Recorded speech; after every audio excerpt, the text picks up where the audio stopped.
भूमि जीव संकुल रहे, गए शरद ऋतु पाई। सद्गुरु मिले जाहि जिमि, संशय भ्रम समुदाय। बोलिए श्री सद्गुरुदेव की जय। आप समस्त श्रोता बंधुओं को हमारा हार्दिक प्रणाम। जैसे कि चर्चा चल रही है रामायण के अनुसार आत्मज्ञान, तो आत्मज्ञान पे उत्तरकांड से चल रहा है। तो अब हम पहुँचे हैं आकर के 117 दोहे पर, जिसमें बताया गया कि जोग अग्नि करी प्रगट तब, कर्म शुभ लाई। बुद्ध सिरावै ज्ञान घृत,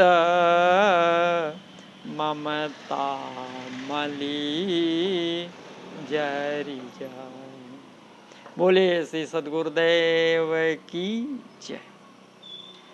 तो इस 17वें वीडियो में आप सबका हार्दिक स्वागत है, हार्दिक अभिनंदन है। गोस्वामी जी आगे काकभुसुंडियो गरुड़ संवाद के माध्यम से बढ़ाते हुए बता रहे हैं कि तब योग रूपी अग्नि प्रकट करके शुभ अशुभ कर्मों रूपी ईंधन लगा के जलावे, ममता रूपी मैल जल जाए और ज्ञान रूपी घी रह जाए, तब बुद्धि से उसे ठंडा करें। जोग अग्नि कर प्रकट तब, कर्म शुभाशुभ लाए। बुद्ध सिरावै ज्ञान घृत, ममता मल जरि जाए। अब जोग अग्नि तनु प्रकट करी, यानी विराग उत्पन्न हुआ, तब योग का अधिकार भी हो गया। चित्तवृत्ति का निरोध करके सत्य लक्ष्य में एकाग्र होना योग है, और वो अभ्यास तथा वैराग्य से होता है। वैराग्य द्वारा चित्तवृत्ति निरोध कहने से ही ये बात आ गई कि वैराग्य का निवास चित्तवृत्ति में हुआ है। तनु प्रकट कर या योगाग्नि को प्राण अपान के संघर्षण से शरीर में प्रकट करके, अर्थात हठ योग करके, जिसमें मन की गति की भांत देह की क्रिया श्वास प्रश्वास आदि रुक जाए। मन के रोकने से वायु रुकता है और वायु के रोकने से मन रुकता है। जित पवन मन गो निरस कर, मुन ध्यान कबहुक पावहीं। अतः राज और हठ दोनों योग युगपत होने चाहिए। आगे बताया कि तत्वम अश महावाक्य का उपदेश है, तो मोहि परम अधिकारी जानी, लागे करन ब्रह्म उपदेशा। सो तय तत्वम ताहि तोहि नहीं भेदा, असि बार बीच युगा वही बेदा। अब आगे बता रहे हैं कि कर्म शुभाशुभ लाए। जोग अग्नि करि प्रकट तब, कर्म शुभाशुभ लाए। तो कर्म शुभाशुभ लाए यानी अग्नि को स्थिर कर रखने के लिए ईंधन चाहिए। अतः शुभ अशुभ कर्म को लगाकर अग्नि जलावे। योग से परोक्ष ज्ञान होता है, जैसे धर्म ते विरत जोग ते ज्ञान, और परोक्ष ज्ञान से बुद्धि पूर्वक किया हुआ पाप नष्ट होता है। योगी का कर्म आ शुक्ला कृष्ण होता है, पाप पुण्य से रहित होता है। अतः संचित आगामी यावत शुभ अशुभ कर्मों को नष्ट करती हुई योगाग्नि प्रकट होती है। केवल प्रारब्ध बच रहता है। जैसे कहा गया कि कहे मुनीस हिमवंत सुन, जो विधि लिखा लीलार, देव दनुज नर नाग मुन को न मेटन हार। अब बुद्धि सिरावे, आगे बुद्ध सिरावे ज्ञान घृत, ममता मल जरि जाए। बुद्ध सिरावे बुद्धि मक्खन को पिघलावे, अर्थात वैराग्य से और सत लक्ष्य पर चित्त के स्थिर करने के अभ्यास से चित्त वृत्ति का निरोध करें। मक्खन निकालने तक मुद्दता का काम था, अब गर्म करना बुद्धि का काम। घी कच्चा रह गया, ममता कुछ शेष रह गई तो ज्ञान दीपक के जलने में कठिनता होगी, और जो खर हो गया तो योग शास्त्रों असंप्रज्ञात समाधि हो जाएगी, आगे की सब क्रिया रुक जाएगी। मसल है कि घी जलकर तेल हो गया। असंप्रज्ञात समाधि तो हुई पर ज्ञान ना हुआ। यदि बुद्धि ठीक तरह से पका सही सकी तो ज्ञान घृत तैयार हो जाएगा। यदि बुद्धि ठीक तरह से पका सकी तो ज्ञान घृत तैयार हो जाएगा। तो ये तत्पद का परोक्ष ज्ञान है। यथा तो प्रसाद सब संशय गयऊ, राम स्वरूप जान मोहि परे। भाव की परमात्मा से संजोग की उत्कट इच्छा उत्पन्न कर योग से शुभ अशुभ कर्मों के नष्ट करने से ममता त्याग शुद्ध ज्ञान प्रकट होता है, जिसे बुद्धि अपना लेती है। तात्पर्य यह है कि वैराग्य रूपी नवनीत में अशुभ कर्मों का स्मरण रूपी जल लपटा रहता है तथा शुभ कर्मों की चाहना रूपी छाछ मिली रहती है, सो ये दोनों जल जाते हैं, अर्थात निष्काम कर्म रह जाते हैं। मक्खन गर्म करने से छाछ जलने पर शुद्ध घी रह जाता है, ये अभी गर्म है, इसे ठंडा करना होगा। ज्ञान घृत में मान रूपी उष्णता है, इसे बुद्धि रूपिणी स्त्री विवेचन द्वारा शीतल करती है। ममता मल जरि जाए। भाव ये कि विराग में ये धारणा रही कि ये सब विषय विलास मेरे वश में हैं, मैं इनके बस में नहीं हूँ, अतः उसमें ममता मल रहा। वो ममता योगाग्नि से जलती है। इस प्रकार तत्पद का शोधन हुआ। ज्ञान दीपक में योग शास्त्रानुमोदित असंप्रज्ञात समाधि का उपयोग नहीं है, क्योंकि संपूर्ण वृत्तियों का निरोध न मानकर ज्ञानी लोग ब्रह्माकार वृत्ति को असंप्रज्ञात समाधि मानते हैं, और कारण ये देते हैं कि योग वाली असंप्रज्ञात समाधि से लौटने पर संसार ज्यों का त्यों लौट आता है, ज्ञान कुछ भी नहीं होता। यहाँ तक बुद्धि का कार्य समाप्त हुआ। अब है कार्य प्रगट का भाव कि काष्ठ में जैसे अग्नि गुप्त रहती है, जोग अग्नि कार्य प्रगट, यानी काष्ठ में जैसे अग्नि गुप्त रहती है, संघर्षण से प्रकट होती है, वैसे ही जीवात्मा परमात्मा का विवेचन कर इनमें से उसे काढ़ लें। शुभ अशुभ कर्म जब तक रहते हैं तब तक स्वर्ग नरकादि में घुमाते हैं, इनके जलने पर ही मुक्ति हो सकती है, अतः इनका जलाना कहा। यहाँ ममता मल का जलना कहा। अहंता भी मल ही है, पर वो ग्रंथि छूटे बिना जल नहीं सकती, अतः उसका जलना यहाँ नहीं कहते। भाव की देह गेहात की ममता ज्ञान भूमि का पाते ही जाती रहती है, पर अहंता समाधि अवस्था में भी रहती है। ज्योति ध्यान में अहंता लेस मात्र रहती है, जैसे दीप शिखा पर तम त्रिपुटी भंग में ही अहंता निर्मूल होती है। त्रिपुटी भंग में अहंता ही निर्मूल होती है। शुभ कर्म सात्विक गुणमय कर्म, अशुभ कर्म राजस या तामसमय कर्म। मक्खन में छाछ रहता है, वैराग्य में ममता अर्थात अहंता है। छाछ जल जाने पर वही बुद्धि ज्ञान घृत को सिरावती अर्थात घृत रूपी ज्ञान को भिन्न और शीतल करती है। यहाँ आत्मा अनात्मा को जानना ज्ञान है। अनात्मा को मिथ्या जानकर उसे वैराग्य द्वारा त्याग कर स्वस्वरूप का ग्रहण पांचवी भूमिका हुई। अब चौथे साधन वैराग्य को पांचवी भूमिका में कहते हैं। अष्टांग योग करें, यही अग्नि का प्रकट करना है। उसमें शुभ शुभ कर्म रूपी ईंधन लगावे। भाव कि पूर्व जो निर्वासिक कर्म करना था वो भी अब ना करे, केवल ध्यान धारणा समाधि रूपी योगाग्नि में विराग रूप नवनीत को औटे। संसार एवं देह व्यवहार का ममता रूपी मल जला डाले, तब ज्ञान घृत रह जाएगा, उसे ठंडा करे। भाव की ज्ञान में योग क्रिया की उष्णता है, उसको भी शांत करें। असार त्याग कर सार आत्मरूप का ग्रहण, इत विवेक, ये ज्ञान की पांचवी भूमिका आसंशक्ति है। वैराग्य और योग ज्ञान के साधन और सहायक हैं, इसके बिना ज्ञान प्रबल नहीं होता।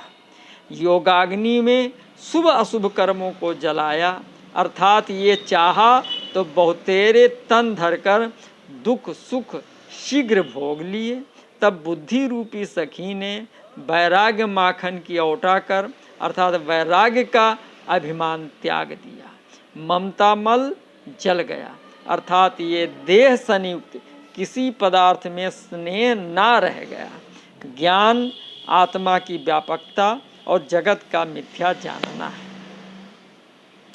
अब आगे गोस्वामी जी इस आत्मज्ञान की चर्चा को बढ़ाते हुए बता रहे हैं कि तब विज्ञान रूपनी बुद्धि विशद घृत पाए, और चित्त दिया भरी धरय दृढ़, समता दियठी बना। तब विज्ञान रूपिणी बुद्धि स्वच्छ घी पाकर चित्त रूपी दिया यानी दीपक उससे भरकर समता रूपी दृढ़ दियट बनाकर उस पर दृढ़ करके धरे। तो घी दीपक में रखा जाता है, दिया दीवट पर रखा जाता है, जिसके नीचे का पेंदा या भाग भारी हो, जिसमें दिया रखे जाने पर अथवा कुछ धक्का पाने से गिरे नहीं। तो यहाँ विज्ञान रूपणी बुद्धि को ज्ञान घृत रखने के लिए चित्त दिया है और दृढ़ समता दीवट है, जिस पर चित्त रूपी दिया रखा जाता है। भाव ये है कि चित्त में निर्मल ज्ञान सदा परिपूर्ण रहे और सर्व जगत में देख ब्रह्म समान सब माही, ये वृत्ति एक रस दृढ़ बनी रहे। नहीं तो ज्ञान रूपी निर्मल घी चित्त रूपी दिए से गिर जाएगा, तब दीपक जलेगा नहीं, सब किया कराया परिश्रम मिट्टी में मिल जाएगा। तो विज्ञान का निरूपण करने वाली जो बुद्धि है, जिसने आत्मा ही पूर्णतया जानी है, वो ममता रहित ज्ञान रूपी शुद्ध घी चित्त रूपी दीपक में भरे, अर्थात देह इंद्रियां प्राण अंतःकरण इन सबों में और सदा आत्माकार ही अभ्यास रहे। समता दियट बनाए, अर्थात ज्ञान करके सदा समता में रहे। विशिष्ट ज्ञान रूपणी बुद्धि का भाव कि सब आवरण पर्दे उसके दूर हुए, सब मल जल गया है। अब ब्रह्म और जीव का भेद तथा ब्रह्म जीव की वाच्यता बिसर गई। लक्ष्य वस्तु शुद्ध ब्रह्म को सम एक रस जानकर वो भाव ग्रहण करे और उस समता की दियड़ बनावे, जो ब्रह्म के यथार्थ स्वरूप को जानकर उसका यथार्थ प्रतिपादन करे। वही विज्ञान रूपणी बुद्धि है, जो ब्रह्म प्राप्ति का प्रकाशक है। ब्रह्म के ऐश्वर्य रहस्य और आनंद रूप को सदा समझता रहे, वो चित्त है जो आनंद का मूल है, क्योंकि प्राकृतिक चित्त पूर्व ही लीन हो गया है। अब विज्ञान रूपणी बुद्धि, तब विज्ञान रूपणी यानी विज्ञान रूपणी बुद्धि अब गुरु से उपदिष्ट सो तय तो ही नहीं भेदा तत्वमश महावाक्य से उत्पन्न विज्ञान जिसका रूप है, ऐसी बुद्धि का कार्य प्रारंभ होता है।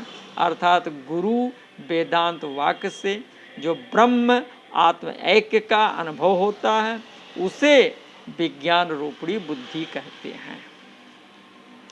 चित्त दिया भरी धरय दृढ़ समता दियट बनाए, अर्थात चित्त में वैषम्य न होने पावे, नहीं तो ज्ञान नष्ट हो जाएगा। ये वाह्य समाधि हुई। इस प्रकार ज्ञान घृत तैयार हुआ, उसे दिए में भरकर सुरक्षित स्थान में रख दिया गया। तब साधक की साधु पदवी होती है। बंदहु संत समान चित, हित अनहित नहीं कोई। तो ऐसे ही साधु महापुरुषों की कपास से उपमा दी गई है। साधु का चरित्र कपास का चरित्र कहा गया है। नीरस, विशद और गुणमय करके उसके फल का वर्णन किया गया है। साधु चरित शुभ चरित कपासु, और नीरस विशद गुणमय फल जासु। तो अपना कार्य जिससे हो उसे फल कहा गया है। जैसे तलवार का फल, बर्छे का फल, वृक्ष का फल, इसी प्रकार कर्म का फल देह है। तो साधु का शरीर विषय रस रूखा होने से नीरस कहा गया है। तो ऐसे ही देह से तीनों शरीरों का पृथक करना, तुरिया की प्राप्ति आदि जिसका वर्णन किया जाएगा आगे आकर के, तो संभव है दूसरे से नहीं। दूसरों के तीनों शरीर सरस होने से, मलिन और दोषयुक्त होने से एक दूसरे से ऐसे सने होते हैं कि उसको पार्थक्य का अनुभव नहीं हो सकता। तथा काम क्रोध मद लोभ रथ गृहा सक्त दुख रूप, और ते किम जानहि रघुपति मूढ़ परे तम कूप। अब छठी भूमिका कहते हैं, इसमें अपने स्वरूप की और ब्रह्म की एकता करने का अनुसंधान है। ये विशेष विज्ञान है। तब अर्थात जब घी जमकर विशद हुआ, तब घृत रूप विज्ञान निरूपण करने लगी, जिससे विज्ञान विशद हुआ। अर्थात अनुभव द्वारा अनात्मा के संबंध से आत्मा भिन्न देख पड़ा। यहाँ अपना स्वरूप जीव, अरूप स्वरूप ब्रह्म, इन तीनों की एकता का निरूपण विज्ञान है। पहली भूमिका में मन सावधान हुआ, उसके संकल्प विकल्प विकार छूटे, और पांचवी भूमिका में पहुंचकर योगाग्नि द्वारा ममता अभिमान जले। अब बाकी रहे बुद्धि और चित्त, तो इनका व्यापार अब छठी भूमिका में कहते हैं। जब शुद्ध आत्म रूप की पहचान हुई, ज्ञान घृत मिला, तब विज्ञान को निरूपण करने वाली अर्थात आत्म परमात्म की वृत्ति एक में मिलाने वाली का काम आया कि वो समता रूपी दीवट बनाकर चित्त रूपी दिया में ज्ञान घृत भरकर उस पर रखी। अर्थात मन, चित्त, बुद्धि, अहंकार की वृत्ति एक में मिलाकर स्थिर होना समता दीवट बनता है। मन और अहंकार की वृत्ति चित्त में लीन बनी रहे, और चित्त में आत्मरूप का अखंड चिंतन बना रहे, और बुद्धि आत्मरूप के पहचान में लगे इत्यादि दीवट पर घी भरा दिया रखना है, घी भरा हुआ दिया रखना है। अब गोस्वामी जी इसको और बताते हुए आगे बताते हैं कि तीन अवस्था तीन गुण त्यही कपास ते काढ़ी, और तूल तुरीय संवारे पुनि, और बाती करें सुगाढ़ी।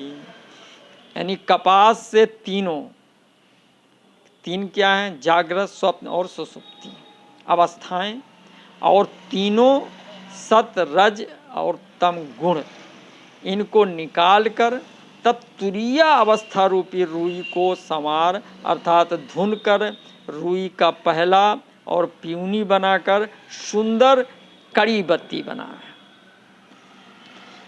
चिराग हुआ, घी हुआ, अब उसमें बत्ती चाहिए, तब तो दीपक जलाया जाए, तो बत्ती के लिए रुई चाहिए। रुई कपास को औटने से अर्थात बिनौला आदि निकालने पर मिलती है। उसी प्रकार अब ज्ञान दीपक के लिए बत्ती का सामान बताते हैं। तो ये यहाँ कपास, बिनौला और रुई इत्यादि क्या है, सो इस दोहे में कहते हैं। तीन अवस्थाएं, कपास के फाल या बोडरी पर छिलके हैं, और तीन गुण के भीतर बिनौले हैं। तुरीय अवस्था रुई है। बत्ती यदि कसी हुई पुष्ट नहीं हो तो लौ प्रकाश एक रस ठीक नहीं रहेगा। कपास में 3 फाल या बोड़री होती है जिनके ऊपर का छिलका होता है। तीनों फाल में बिनौला होता है। तो ये सब मिलकर कपास कहलाता है। यानी कपास यानी रुई, बिनौला और छिलका का मजमुआ। बिनौला और छिलका निकल जाने पर रुई रहती है। तो यहाँ पर मत है कि मन कपास है, उसके तीनों गुणों और तीनों अवस्थाओं से परे तुरीय अवस्था की ओर झुकाते हैं। बीरक विजी तीनों अवस्थाओं और तीनों गुणों को कपास या कपास का ढोंढा मानते हैं और लिखते हैं कि तुरीयावस्था मोक्ष है। कपास के ढोंढ में 3 भाग और प्रत्येक भाग में 1 रेखाएं होती हैं। इस अभेदत्व में अभेद रूपक है, ये मत का समर्थन करता है। तो तीनों गुण और तीनों अवस्थाएं आत्मा द्वारा स्फुरित होती हैं। जैसे रुई और बिनौला एक साथ उत्पन्न, वैसे ही अनादि से एक साथ।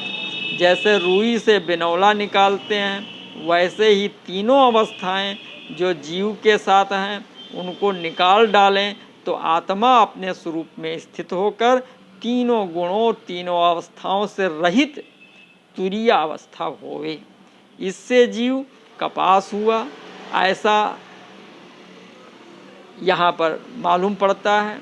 तो सत्व रज तम ये तीनों गुण अविद्या रूपी कपास के फल हुए और 3 अवस्थाएं 3 कपास हैं।